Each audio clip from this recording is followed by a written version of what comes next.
Hello everyone. Welcome back to your YouTube channel Edu Tutorials. तर आज आपण एक पी-वाय-क्यू बघणार आहे, जो की 2025मध्ये विचारलेला आहे आणि इथे शिफ्ट पण स्पेसिफाय केलेली आहे. कोणत्या शिफ्टला विचारलं आहे? 5 मेला जी शिफ्ट झाली होती, त्यातल्या सेकंड शिफ्टमध्ये विचारलेला हा क्वेश्चन आहे. तर आपण बघूयात, हा एकदम रिसेंटवाला क्वेश्चन आहे. बघूयात, क्वेश्चनमध्ये काय म्हणले? Two adjacent sides of a parallelogram ABCD. हां, आणि ए-बी दिले, बरोबर आहे? हा ए-बी दिले, ए टू बी दिलाय आणि काय दिलंय? ए-डी, ए-डी असा असेल, ए टू डी दिलाय म्हणजे ॲरो असा असेल, बरोबर आहे? आणि पॅरलेलोग्राम आहे म्हणजे इथं कुठेतरी इथं कुठेतरी सी असणार आहे. करेक्ट आहे? बघूया. त्यांनी काहीतरी इक्वेशन दिलंय. ठीक आहे, आपण इक्वेशन नंतर बघूयात. आता त्यांनी काय दिलंय? AD is rotated by an angle alpha in the plane of parallelogram so that AD becomes AD dash. Okay.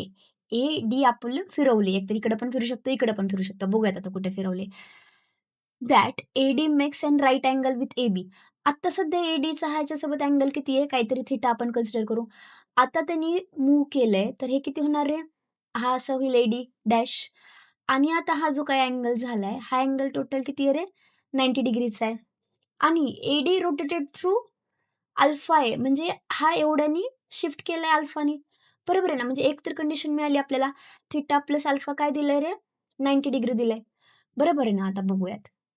आणि if AD dash makes an right angle with a side AB then cos alpha आणि आपल्याला ह्याचं cos alpha मिळालंय. विचारलंय. बरोबर आहे ना? ठीक आहे, आता बघूयात. आता आपल्याला ए-बी दिलाय, ए-डी दिलाय आणि आपल्या थिटामध्ये काहीतरी इक्वेशन येते, म्हणजे आपल्याला थिटा फाइंड आउट करायला पाहिजे आणि आपल्याला माहिती आहे 2 व्हेक्टरमधला अँगल जर आपण फाइंड आउट करायचा असेल, तर आपण काय करतो? डॉट प्रॉडक्टचा यूज करतो. मग आता मी इथं ए-बीचा डॉट प्रॉडक्ट घेते विथ ए-बीचा ए-डी सोबत. आता मी सॉल्व्ह करते. म्हणजे AB bar dot AD bar is equal to काय होणार आहे रे? ए-बी बार ची मॅग्निट्यूड इंटू ए-डी बारची magnitude into cos of theta होणार आहे, कारण त्यांच्यातला अँगल किती आहे? थिटा आहे. ओके. आता ए-बी आणि ए-डीचा डॉट प्रॉडक्ट किती असणार आहे? ए-बी किती आहे आपला? लिहिते मी. 2 आय कॅप प्लस 10 जे कॅप प्लस 11 किती आहे? के कॅप आहे. करेक्ट आहे? डॉट ए-डी किती आहे? मायनस आय कॅप प्लस 2 जे कॅप प्लस 2 के कॅप आहे. आता मॅग्निट्यूडमध्ये काय असतं रे? रूट ऑफ आयच्या कोएफिशियंटचा स्क्वेअर प्लस जेचा कोएफिशियंटचा स्क्वेअर प्लस केच्या कोएफिशियंटचा स्क्वेअर म्हणजे 2 square plus 10 square plus 11 square होईल. करेक्ट आहे? नंतर ए-डी, ए-डीचं किती होईल? किती होईल? -1चा स्क्वेअर प्लस 2चा स्क्वेअर प्लस 2चा स्क्वेअर हां, आणि हा कॉस थिटा जो की आपल्याला पाहिजे तो मिळून जाईल. ठीक आहे. डॉट प्रॉडक्टच्या वेळेस आपल्याला माहिती असतं काय? आयचं कोएफिशियंटचं आपण मल्टिप्लिकेशन करतो. 2 इंटू -1 किती होईल? -2.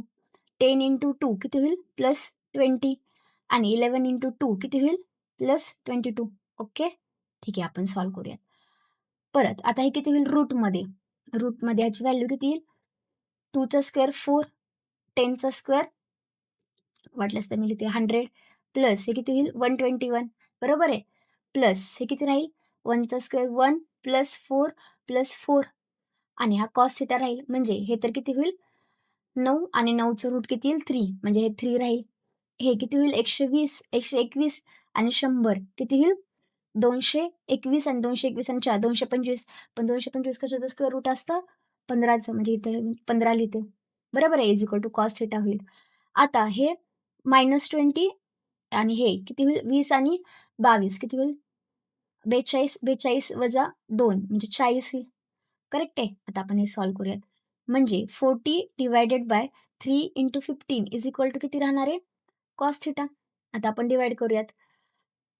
8 40 आणि 5 त्रिक बरोबर आहे?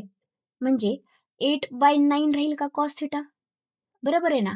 ठीक आहे, आता आपल्याला कॉस थिटा तर मिळाला. आता आपल्याला पाहिजे काय पण? कॉस अल्फा पाहिजे आपल्याला. अल्फा पाहिजे आणि आपण काढलंय थिटा. डायरेक्ट आता हे आन्सर लिहिणार का? नाही, आता आपल्याला थोडंसं डायग्राम वगैरे काढावं लागेल, बाकीच्या गोष्टी बघाव्या लागेल. आता हा जर मी थिटा केला, कॉस आहे 8/9 तर मी आता इथं पायथागोरस वापरू का? किती होईल म्हणजे 9चा स्क्वेअर इज इक्वल टू 8चा स्क्वेअर प्लस हे काहीतरी एक्स असेल, त्या एक्सचा square 9 9 81 is equal to 8 8 64 plus x square बरोबर आहे ना? म्हणजे x square is equal to 81 minus 64 होईल. किती राहील म्हणजे 7 आणि हे किती राहील 1 म्हणजे एक्स स्क्वेअर. तर एक्स किती राहणार आपला? √17 राहणार. म्हणजे इथं मी √17 लिहू का? बरोबर आहे. एक्सची व्हॅल्यू किती आली? √17. ठीक आहे. आता आपल्याला हे रिलेशन माहिती आहे. Theta plus alpha is equal to 90 degree. आपल्याला फक्त अल्फा पाहिजे. मी अल्फा ठेवते आणि हे काय करणार मग 90 मायनस थिटा होणार आहे. आणि आपल्याला पाहिजे काय कॉस म्हणजे मी करते कॉस अल्फा. तर इकडे पण कॉसच घ्यावा लागेल.